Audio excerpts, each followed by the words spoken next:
Naantok nga ako, chairman eh. Uuwi ba ako o magbo-board? Kanina mga pangga, 8 o'clock. Ang nangyari po maghapon mga pangga, no? Nag-taping po kami ng bagong episodes ng podcast namin ni Kara, no? Cardiac Arrest. Ngayon, natapos kami mga 7:30, chairman. O di 8 o'clock na, sabi ko 7:30 na, sabi ko. Daan ako sa office, kung may technician naka-duty, i-area ko. Kung walang tech naka-duty, ibig sabihin prepared sila na mag-replay ako. Nakita ko, si chairman, nakaporma pa kamo. Sabi ko, susundukin ako sa mukha nito pag pinauwi ko to.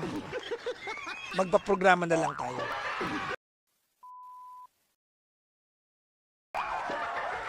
Shoutout nga pala ha sa Creative Den family namin ni Gandang Kara dahil kami ay binigyan ng pagkakataon magka-podcast kaya panoorin nyo na para maging pera na yan. Charot. Thank you sa mga kasama namin kayo na to, Miss Janet and the team. Thank you! Thank you!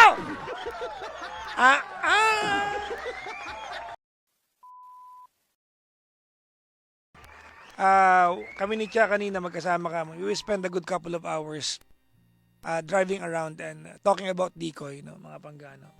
Kaya abangan nyo po yung podcast namin ni Kara. Kasi, nagkita kami ni Chia. Ang kwentuhan namin si Decoy. And then, papunta kami, after kami atid si Chia, dumiretso ko ng podcast, ang topic about friendship. Alam mo yung lalim ng hugot ko, ang bigat ng puso ko, and it made me miss Decoy a lot more. Aww.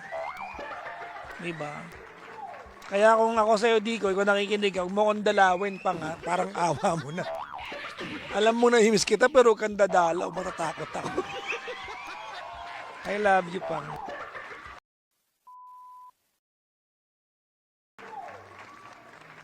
I'm supposed, mga pangga, to be in. Ito, I have a predicament, mga pangga. Ito ang problema kapag chairman, pagka hindi ka nagkakalendaryo. Tomorrow, mamayang umaga, I'm supposed to be in Clark. Meron kaming track day. Dapat dyan, Clark, no? And contract signing, parang a partnership with KTM and SEC Motor Supply. And then in the afternoon, I'm supposed to attend a seminar kay Tito Boy Abunda naman sa hapon. So hindi ko alam kung magagawa ko siya. If I drive to Clark, Pampanga, ng alas 9 ng umaga, I get there at 10. I attend. Paano ba? Kaya ko ba, mga pangga?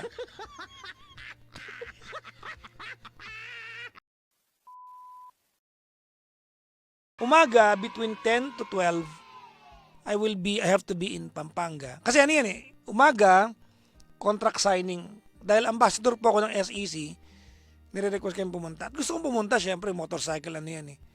Pag nagbumotor ka.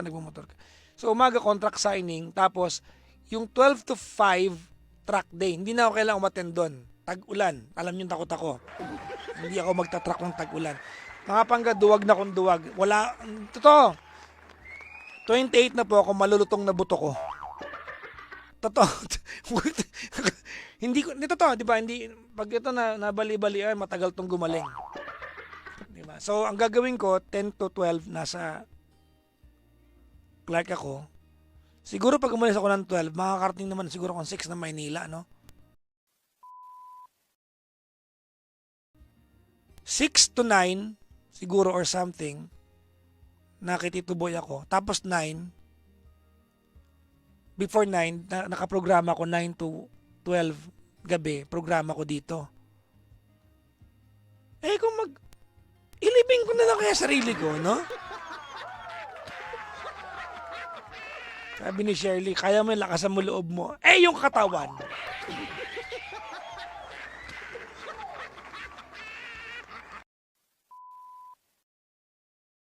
Ayan na nga. Nauna na ang ating kapatid na si Clarice Magbuo. Nauna nang matulog. Yeah, so...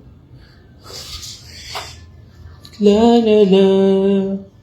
La la la la. Tulog siya pero pipindot-pindot. Gising ka na, madam. ng ulo ko. Kailangan ko makabenta ng TV. Bumili na kayo. Masakit daw ulo niya, kailangan niya daw makabenta ng TV. Ewan ko sa'yo. Uy, huwag ka na naiihina ako.